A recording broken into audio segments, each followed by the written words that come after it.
So for those of us that have a Tesla Model 3 or Model Y pre-Juniper that don't have down here the front camera, well, now you can add one with this display, this S11 that I picked up from Tlyard, that not only has a front camera that you can add, it has a kind of heads-up display. This has got energy consumption.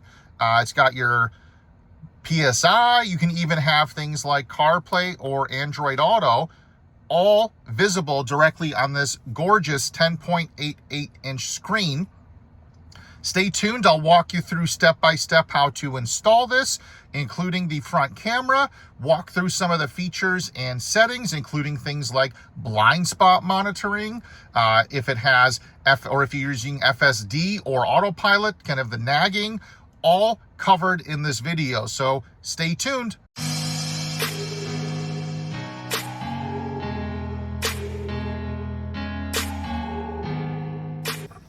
So I previously had this F9 screen, I think it was the F9, installed in my car over here in the dashboard. And it does have like this on the bottom, this vent where air would flow through. It, in essence, on the back plugs in, I should say plugs in, but the air is forced through these channels to come out. But I don't know if you haven't seen any of my recent videos, I've removed it earlier because I just wasn't getting the flow of the air that I wanted. And it would cause in the summertime things to especially be hot as the driver, because the air is completely unrestricted from the passenger, but not from the driver. So I picked up this new one. This is a S11, which is actually a bigger screen than the F9 one. And it has vent openings that are adjustable. This one, the older one, it was basically static. You cannot adjust where the air comes out. So I wanted a different one that provides better air circulation and flow as a driver. So I picked this up from Tlyard, and there's some wiring here.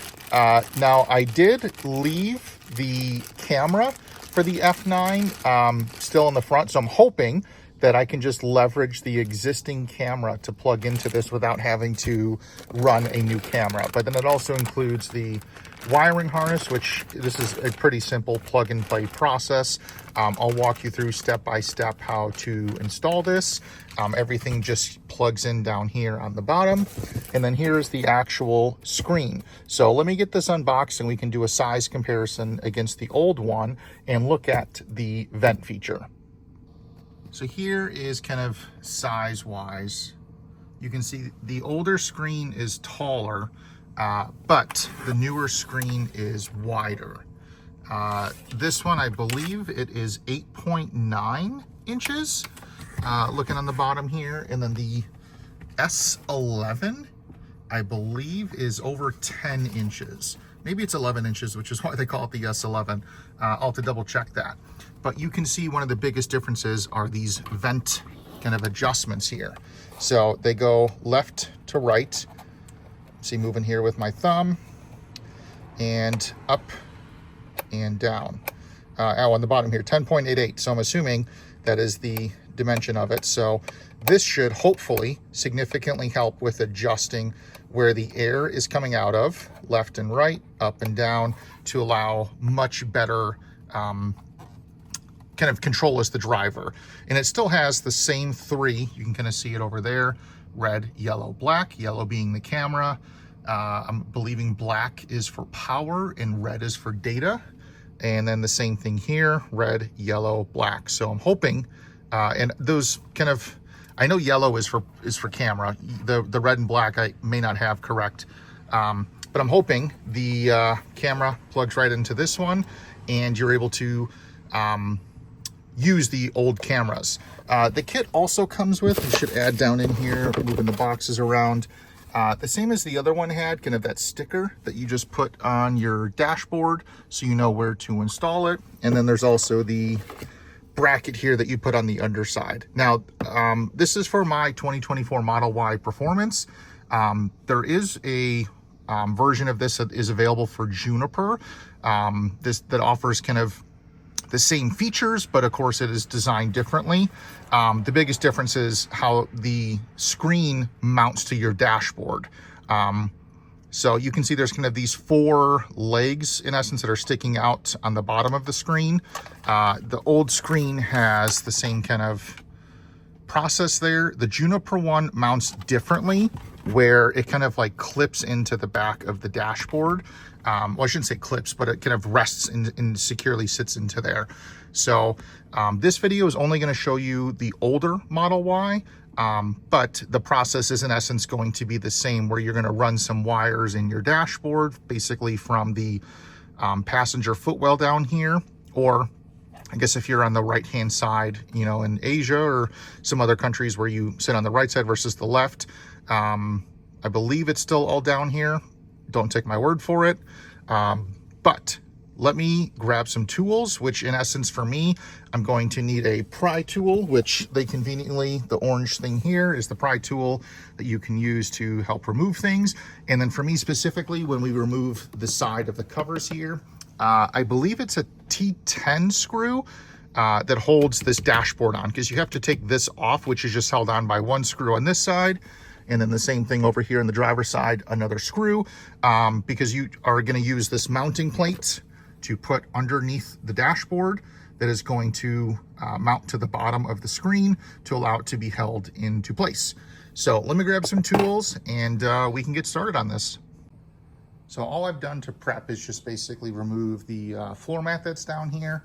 At least for me, I find it easier just to remove this weather stripping because you're going to need to access this trim panel, the one that's down here on the bottom, and you can just easily reinstall the weather stripping. It just pushes right back into place. So to remove this, there's just one clip here at the top. You can also use kind of a trim tool to push from the top to help open this. And after you hit that clip, you just want to pull up. This is the one clip I was talking about. And then at the bottom is kind of this part that slides in. So you can't just pull the whole thing forwards. There is, you can kind of see here, one push pin. Let me go ahead and remove that.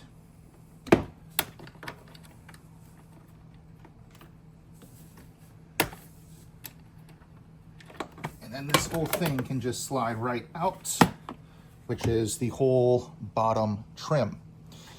So I'm gonna just put this off to the side. And then you have one more clip that's right down here for the carpet. Let me get this one undone. There we go. And then the carpet piece can kind of fold forward. So the other piece while I'm here, I'm just gonna pull off is this trim piece on the side. Now I have a carbon fiber dash cover on mine. Otherwise, you're gonna have, I believe it's the white or black, but you wanna take that off because there is let me move the camera here. There's a screw that's in here. It's right here where my finger is. And hard to see, let me take the phone out of the mount. And we can see it right here. This is the one screw that we need to remove. This other one that's right beneath it is not. This is for the glove box area. We want the top one here. So you want to remove on the driver's side. You only have to undo this panel on the driver's side. You don't have to undo all of this because you only need to take out this one screw. So I'm going to take this out. This is going to allow us to release the dashboard. I do want to add before I take this out, this is going to vary based on what year and where your car was manufactured. Because I've seen people say on Reddit or on Facebook that they don't have screws. They can just kind of pull their dashboard off.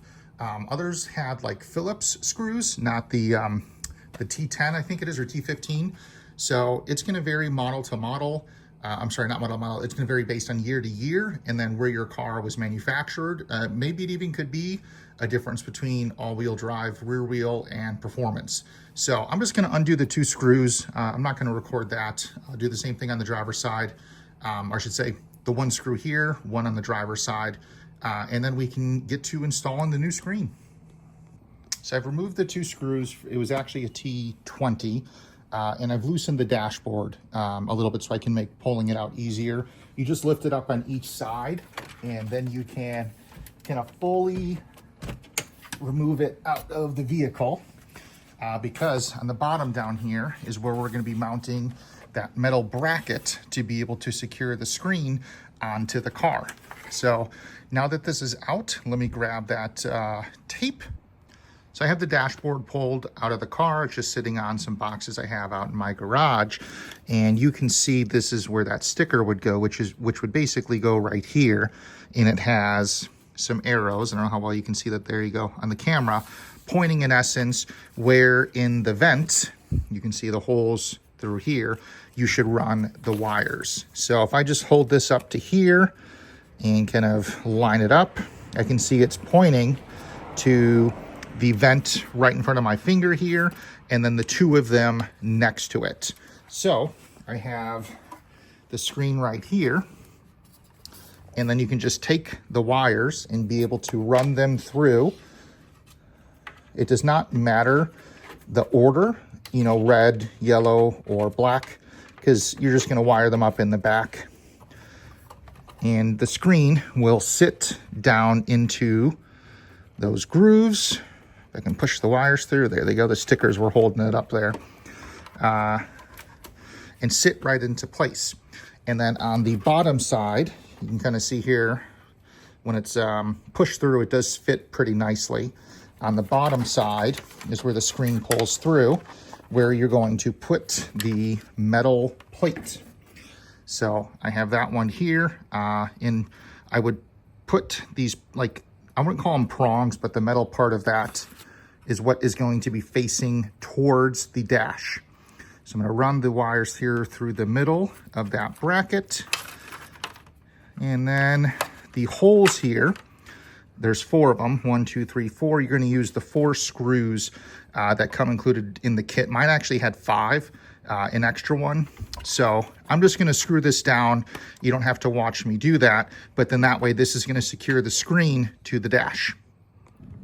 So I'm down here in the passenger kind of footwell area, and I know this looks very intimidating with all of the wires, but I can assure you this is actually super simple, because there's only 2 wires that we're going to need to plug in to the vehicle.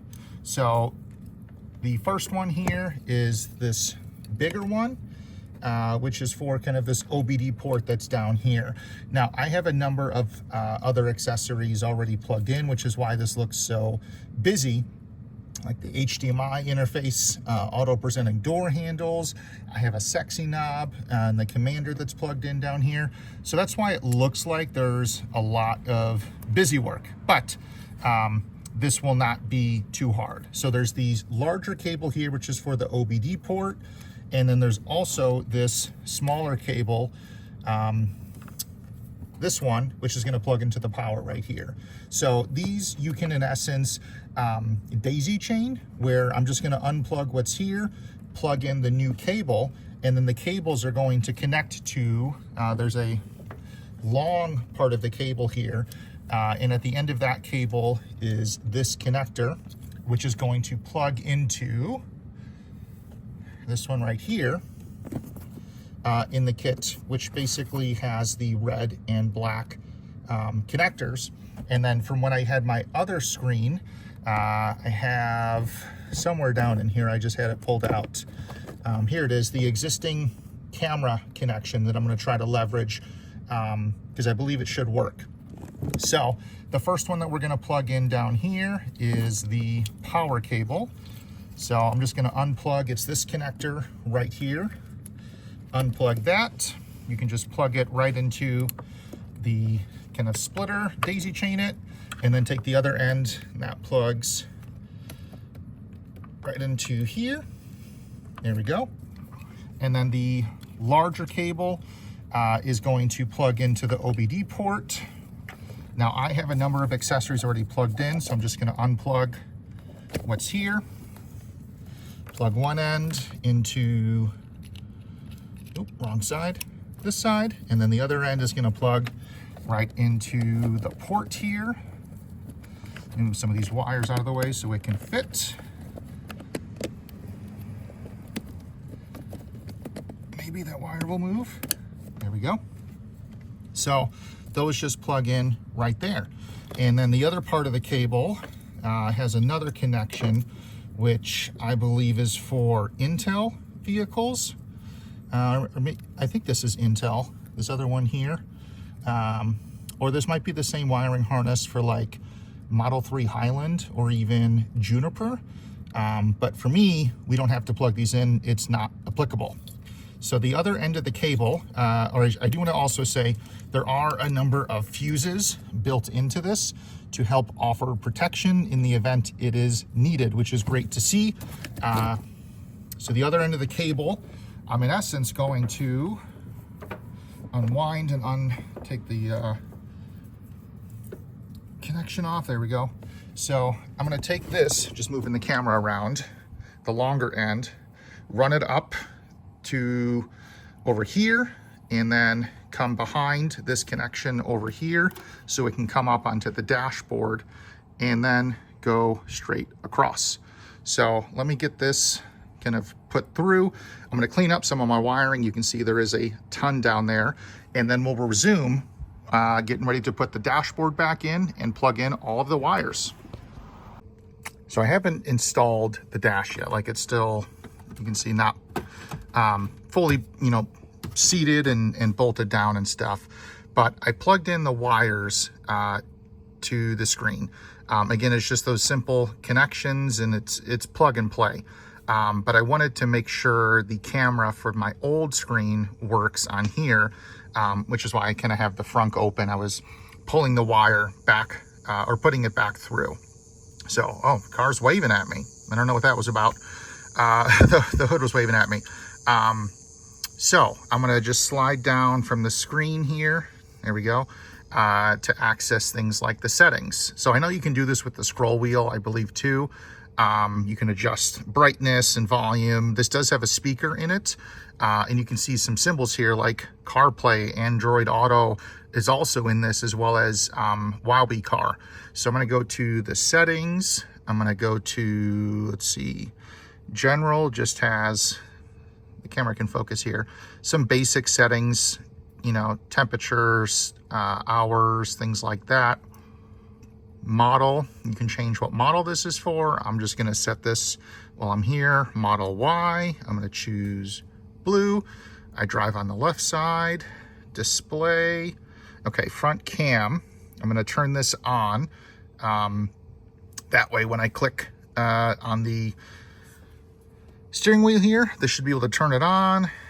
And I'm going to go ahead and minimize this. Okay, I don't need this anymore, so I'm going to go to the home button so we can see the car has now updated to blue to match what's here. The front is probably not open on here because I just changed the model. I'm sure if I closed it and reopened it, it would show it here. But I really am concerned here just on the screen or the camera for the screen. So you can actually, if you hold this, 1, 2, 3, front camera. So we can see the front camera I have mounted here works. So awesome. I don't have to change anything. Press on the left, it goes back to the home page. So wiring wise, I just got to run the wires nicely underneath the dashboard like I showed. I'm going to push the dashboard fully into position. The installation is the same steps as removal that I already showed. You're going to push it in and then screw in, if you have it, those connections there. And then I'm going to get the wiring down all here, buckled up, and we can kind of go through some of the features of this new screen. So I'm nearly finished cleaning everything up. I just wanted to re-show. You have your carpet, you have your retainer, kind of push pin here. You have your wiring kind of all nicely put away. I already did this on the driver's side. Don't forget your screw. Then you got to reinstall your trim panel that goes down here on the bottom. Don't forget to plug in the same kind of push pin, and then you reinsert the top piece right here, into here, and then you have your little side panel and your weather stripping. So I'm going to clean this up off camera. Again, it's the same step as in reverse of what I did to remove it. And then we can finally talk through some of the features of this screen. One last thing I did want to add, I haven't talked about it yet, because I already had the camera, I didn't have to run the wire out to the front of the car. If you purchase the kit that has the camera and you want to install it, I'm going to insert a clip right here of the old screen install because the camera process is the same. I'm just going to put the clip in of how to install the front camera. So that will come up next. If you are not doing this, you of course can skip that. So we're at the front of the vehicle now. There's 2 bolts right here and right here on the out part of the frunk. And then internally, a bolt over here, another bolt over here. We need to remove all of those to be able to take the frunk out. So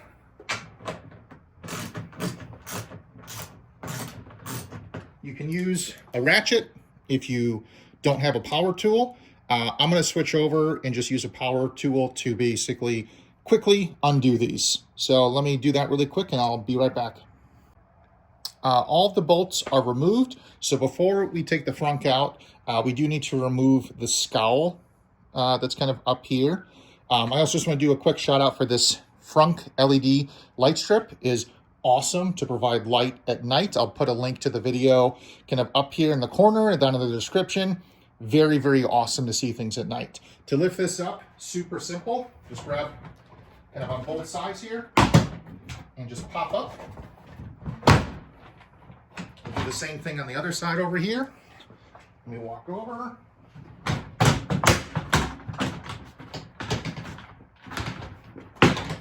And that's it. That just comes right off. I'm going to put this off to the side.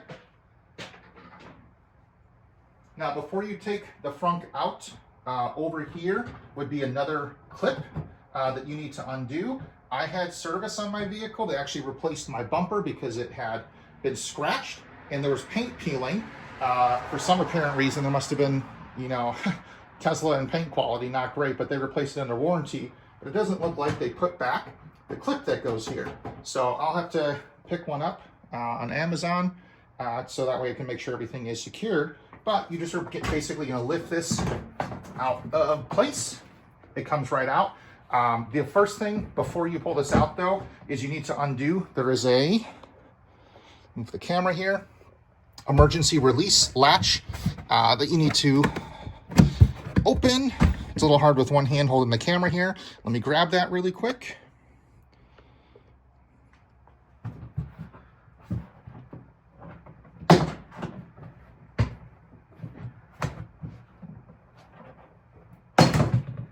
This just pops into position. There's the 3 clips here at the top. You won't have to deal with some of this extra stuff that I have unless you have the front kit, but I am gonna unplug this. That way there is plenty of room to be able to pull the frunk out. So let me get everything unplugged, pull the frunk out, and then the last thing we need to do, which is just held on by 2 10mm bolts, is the HEPA filter. You may not have this if you have an older Model Y, but we need to have access back behind there to the firewall. So I've disconnected the LED kit, and now we can basically lift the front piece up. And we're gonna slide through the hole, the stock plate there, and then this just pulls right out of place. And then the next step are the 2 10mm bolts. There's one on this side.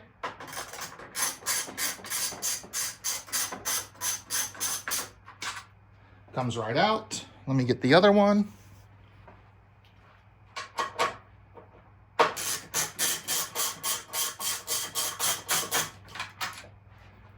That's all done. And then this will just basically lift out of place. And again, we'll put this off to the side.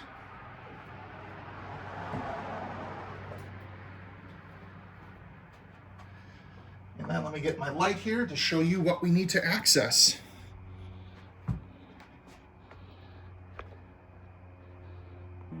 So I took the camera off the tripod here.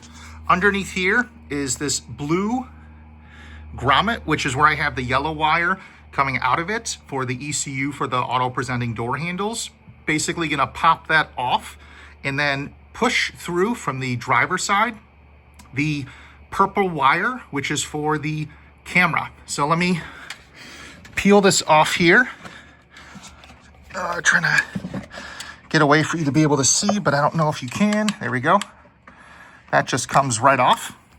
I didn't cut a hole or anything into it. There's already kind of a slot on each side that you can just kind of line the wires up in when you push it in.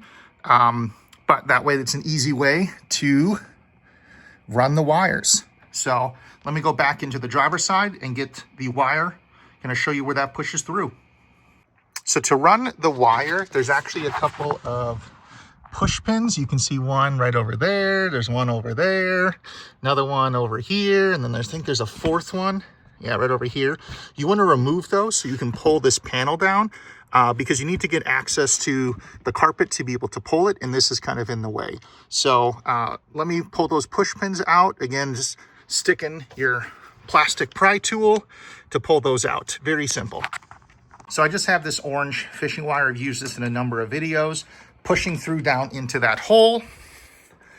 And then in here, you can see it poking through right there. So I'm just gonna tape the end of the purple wire onto there and pull it through. And then I would probably suggest leaving a lot of the slack because you got tons of room in your frunk that you can just zip tie and secure it in there versus trying to stuff everything back into here. So let me get that wire pulled through and we'll kind of go through what the next steps are. So you can see I was able to pull that wire through that hole. So I'm just gonna pull basically as much as I can out into the front, and it feels pretty tight there. And I got lots of room to be able to run everything. So I would suggest basically running it underneath the HVAC as best you can to be able to kind of pop out down to over here. So use your hands to kind of feel around with kind of what the best path is.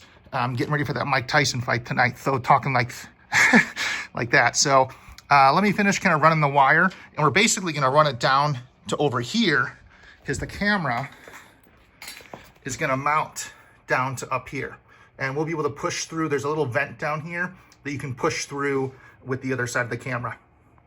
So what I decided to do was after the wire comes out through the grommet, ran it behind the HVAC system, kind of by the yellow wire, down this way, underneath here, and then it comes out. I had to come out over here.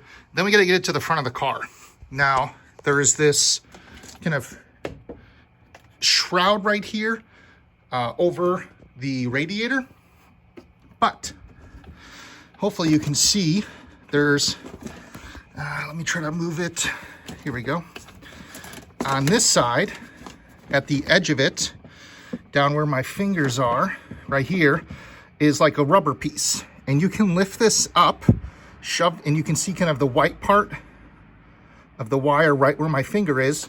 Shove that through, and that comes out right there. So there's this like vent that can open to suck in air, which is open right now, hence you can kind of see the wire coming through. But we're gonna run the wire over towards the middle by where the license plate is to be able to secure the front camera to it. So let me pull the wire and then I gotta go find where I put the front camera.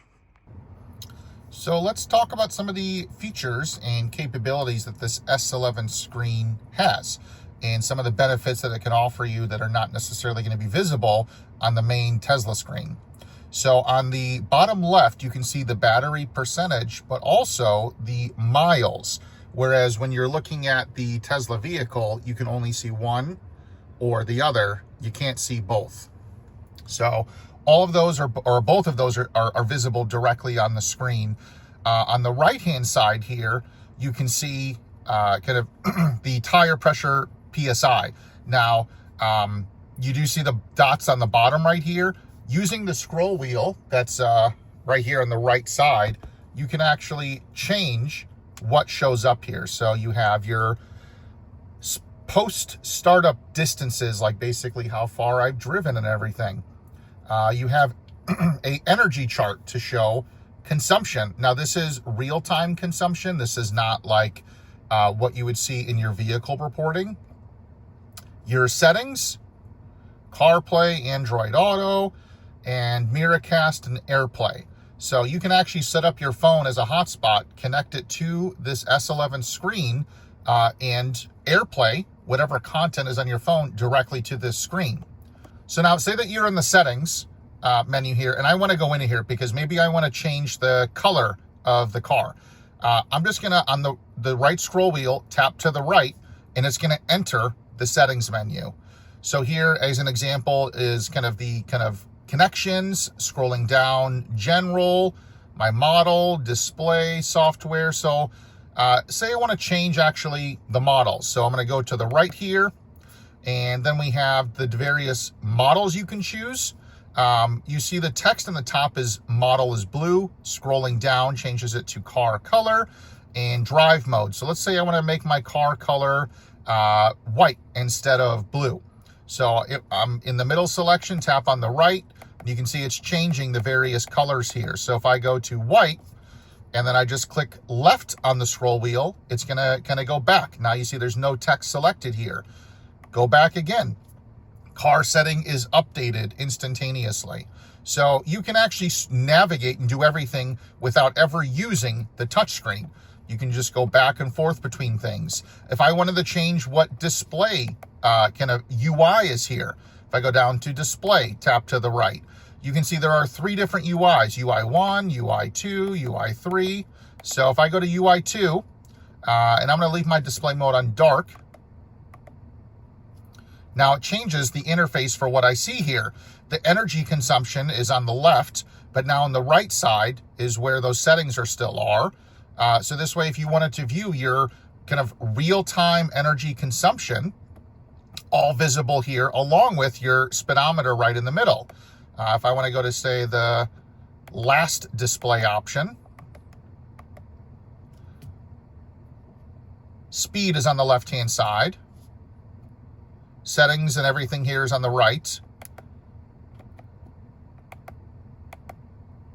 Put it back on UI1. So that looks to be changing the interface for driving as well. So I'm in park right now. I'm gonna go ahead and just put this into drive. There is a front camera. This does stay visible until you get to about 10 miles an hour. Then it shuts off and returns to kind of that main driving display. So I'm just gonna hold the camera here just to show.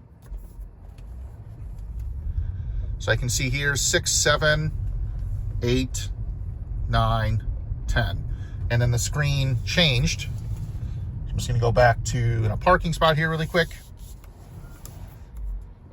So we can see I'm in drive. On the left-hand side is the speedometer. You can see the little green icon right here for the kind of auto hold being put on. Let go and it goes away. Release my foot on the accelerator and it comes back. Now, some of the other nice things is this does show like the speed limit here. So the road that I was on before I turned into this parking lot was a speed limit of 45. It's visible here. Yes, it still is also visible here on the Tesla screen, but it's an additional screen, which is kind of why you have this. So it's nice to see some of those features integrated directly into the screen on here. So I'm going to go ahead and change, or talk about, I should say, a couple of other things. So on the bottom left here, Rainbow Road, if you want to have that enabled, when you have FSD turned on, when the car is driving, so going back to the screen, you'll see kind of a little Rainbow Road showing up behind the car here. A nice little feature if that's something that you are interested in. Going back to the display, you can also change here where it says mobile internet, full screen, half screen. That's if you have like CarPlay or Android Auto enabled, if you want to show the full screen with that or just the half screen. So I'm going to connect my phone CarPlay to the screen here. It's super easy to do. What you do want to do is basically connect your phone to the Bluetooth connection of whatever your device name is. So let me set that up really quick and we'll be able to walk through what CarPlay looks like. So we can see here, I have CarPlay set up, and the CarPlay screen is visible right here. Scrolling through the scroll wheel, you can see it's changing the selection of whatever app is highlighted. Go to the next page, all directly controlled from the scroll wheel. So not touching anything on the screen. If you wanted to select something, I'm just gonna go ahead and tap to the right, and it's gonna open up whatever app it was that you selected. In this case, I had music. So if you want to see CarPlay on kind of the left-hand side of the screen and the normal kind of UI on the right side, I'm going to go to my settings here, go down to display, and I'm going to change the mobile internet from full screen to half screen. So now you can see here on the left-hand side is CarPlay and all the features that would be there. But on the right-hand side, I still have things like my speedometer, my mileage, my battery, my distance, the speed limit signs, all visible still while CarPlay is still on the left. So if you're the type of person who, say, wants to use Waze and you want something visible on the screen here in front of you and not like some of the other products that I've installed, like the CarPlay interface, the CarPlay interface that shows up on the main screen, you can have it directly on this screen here to have kind of the best of both worlds. So I'm in drive. You can see here the D is highlighted. I'm not in park. All directly visible here. So awesome features to kind of integrate in between those that want the additional screen, want the additional real estate, while still having some features that are not available through Tesla, like CarPlay. So if you want to connect your phone, AirPlay, or Miracast to the screen, you do have to set up your phone's hotspot to connect as a Wi-Fi connection to the screen here. So you can see I have the Wi-Fi turned on. It lists the Wi-Fi networks that it can find. In this case, you can see it shows my phone. When you do connect to this, you want to connect to the network, and it's going to basically ask you for the password to connect. If you tap right here where it says password, there's a little keyboard that's on the screen that shows, obviously the letters and numbers for you to use. The scroll wheel you can see here is just scrolling in the background. So to enter in a password, you do have to use your fingers to like tap on the screen and do everything here. So that is an option available for those that want to connect and view anything like basically mirroring their screen to, their device screen, like their phone, to the screen here on the dash. So I don't have a second camera right now. My Insta360 is being used by a friend who is doing a road trip, so I can't show that right now, but that is a feature that is available here, which is nice for those that want to be able to have it. Another feature I want to cover here while we're in this parking lot are the air vents. So you can see down here on the right-hand side and the left-hand side are some vents. These are movable and adjustable up and down, left and right, for you to be able to still get airflow while this is kind of, I don't want to say it's blocking the vents, because there is that insert in the back that allows the airflow through, but it's not a completely unobstructed kind of experience like you would see here on the passenger side with no screen there. So you can adjust these, which is great to still get some airflow. I know a lot of the previous generations of these screens did not do so well and blocked the airflow, even though it might have, shown air coming through. The vent didn't work very well. But now that's kind of resolved here with this. Now, I will say the air is not as full, or it's not as good of an experience as if there was no screen there. Just in kind of complete transparency, it's not going to be the same type of volume that you were seeing before. It's also going to depend on how high your steering wheel is compared to the screen. I have this set right now at the highest position. If it's set lower, it may be zero issue for you. So depending on exactly how you have these angled, the height of your steering wheel, the height of your seat is all going to impact that. But the touchscreen does, the S11 touchscreen does offer some additional quick controls. So if you swipe down here from the center of the screen, you can see some quick things pop up. There's a number of items here on the right-hand side to adjust the brightness and audio volume. You can see there's some door symbols here. Quickly pop open some doors. So if I go ahead and tap this bottom left here. That's going to pop open the passenger door. I don't know if you heard that, but you can see the door did open. So that's available for both the front passenger and then both rear passengers. There's also buttons here to adjust the seats. You can go right to the settings. Time, if I click on that. So rather than seeing kind of a UI that you would see when you're driving or parked, you can just view the time if that's what your preference is for what you want to view. So nice to kind of be able to see that. You do have your quick CarPlay or Bluetooth connection button. Right now, mine's not connected because I turned Bluetooth off of this connection when I was going to show the CarPlay items, but you can see it, my phone automatically reconnected and is visible here. There is also a, let me see if I can get the focus here, a battery preheating icon. So if I tap that, now we can see the battery kind of icon is illuminated blue. So you can preheat your battery if, say, you don't have a supercharger destination plugged in, but you want to preheat your battery. All available directly there. And then lastly, a kind of power button. You want to turn the screen off, now it's off. So swiping down or tapping just kind of returns it on. So I did want to clarify, SWC here, I thought was for Wi-Fi. I looked it up. It's actually for steering wheel control.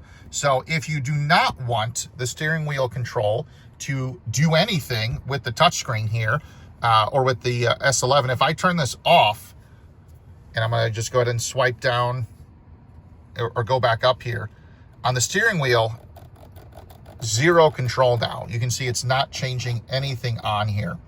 So if you're someone who only wants the touchscreen to work and not the steering wheel controls, that's all visible here directly for you. Now I turned it back on and you can see everything is working back how it was. So all available, touchscreen as well. Some of the nice things with popping open the doors or preheating the battery, which are not some things you can do at all through the Tesla screen.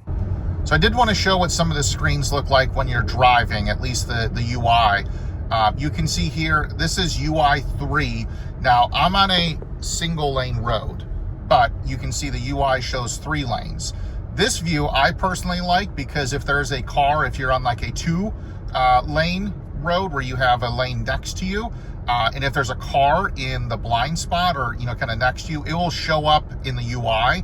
Now, it's going to be a generic, kind of model or sprite. It's not going to actually be like what the Tesla UI looks like that could show, like a bus or a pickup truck or, a car thing or a motorcycle or things like that. But it at least does show you there's a vehicle there. If and you can see on the right-hand side here, the energy consumption, which is real time. So if I change the UI to say, display UI 1, and I go back here, now it's just a 1 lane kind of view or experience here. But you got your speed on the left-hand side, the speed limit sign. I'm going to change it to UI 2. And now it's kind of what you may have seen in a traditional kind of ICE vehicle, that speedometer here with kind of the vertical symbol for where your actual speed is on a chart. And on the left-hand side, I know it's kind of hard to see what there is, the glare of the energy consumption.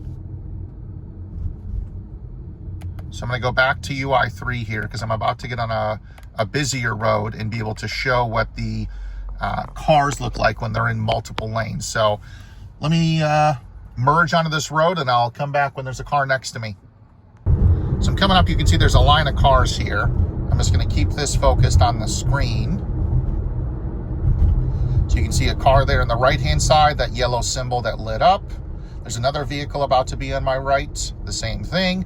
It shows up there, the screen lights up yellow. So I'm coming to a stoplight. It's not going to show all of the cars that are there because we're kind of, slowing down, but I'm speeding back up now and we can still see there's a car here on the right. So just looking here at the Tesla screen, you can see there's a car up here on the front right, which is this blue Mach-E. Once it's in the blind spot, we can see it is immediately changing and showing a vehicle there. So this works on both the left and right side of the vehicle, which is nice to be able to show another layer of just kind of safety and protection for you and when you're driving. So if you don't have, say that you're driving and you're not going to have your cameras pulled up on the main screen, without having other products like maybe the blind spot monitors that I've kind of reviewed previously, this is just another way to bring more awareness that there's a vehicle there in your blind spot. And of course, if there's a vehicle in your blind spot and you put your blinker on because you want to change lanes, it is going to flash red at you instead of it being yellow to make you more aware of it. So one of the things I noticed is when you're driving, I have autopilot or FSD turned on right now. You can see that's enabled.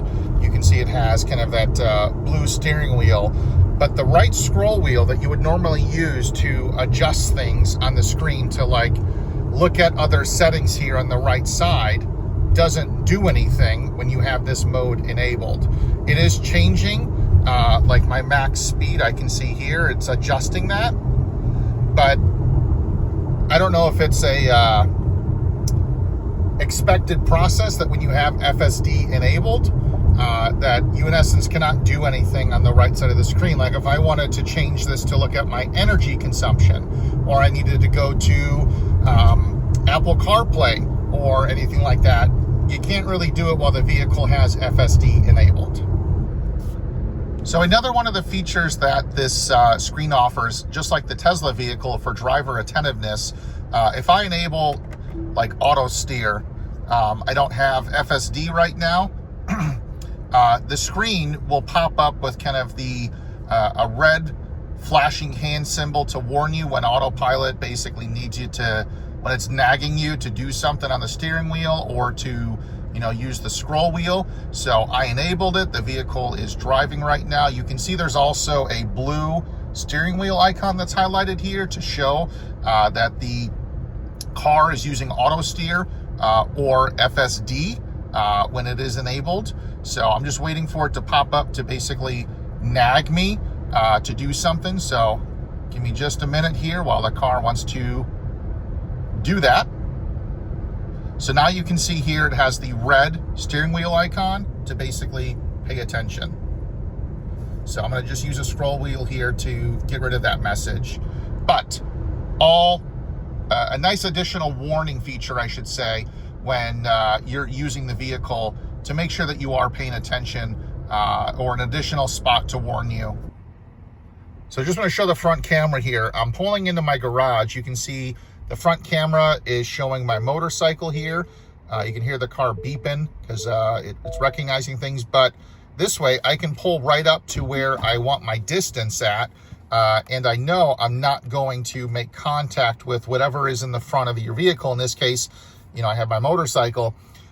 It's super convenient, especially for those of us that have the pre-Juniper that do not have a front camera on the vehicle. Now you can get one and be able to see everything and not have to worry about making contact with a curb or a car or whatever it is. I use it most when pulling into my garage. So hope you found this content and kind of review helpful, or at least beneficial if you were considering an aftermarket screen. This S11 screen I picked up from Tlyard. Again, this is 10.88 inches. This is also compatible on Model 3 for both Highland and pre-Highland, as well as Model Y Juniper and pre-Juniper. You can also, for those that want to add a camera, which I do recommend. It's great when pulling into the garage to be able to see how far objects are in front of you. If you add a camera, like these are today's prices, obviously. So if you have a Model Y, they're all the same without the camera. And it's basically choosing the right kit that would be sent to you, because there is a different mounting design depending if you have a Highland or Juniper versus not. And then adding a camera adds $50 to the total. But if you use my special code of MyAdventure, this is going to save 25%. So I have one in the shopping cart already here. we can see code MyAdventure brings this down to under $350, which for the capabilities of this screen to add a lot of extra features that you do not get at all available through Tesla, like popping opening doors, CarPlay, Android Auto, AirPlay, having extra features like the battery and the percentage, the battery range in miles and percentage, just being able to see things that are directly here in your normal line of sight that you may have had on a traditional ICE vehicle. I'm in love with this thing, and having the airflow that's not blocked anymore is a huge benefit. So let me know if you guys have any questions in the comments below. I appreciate if you've been watching the video the whole time. This was Matt from My Model Y Adventure.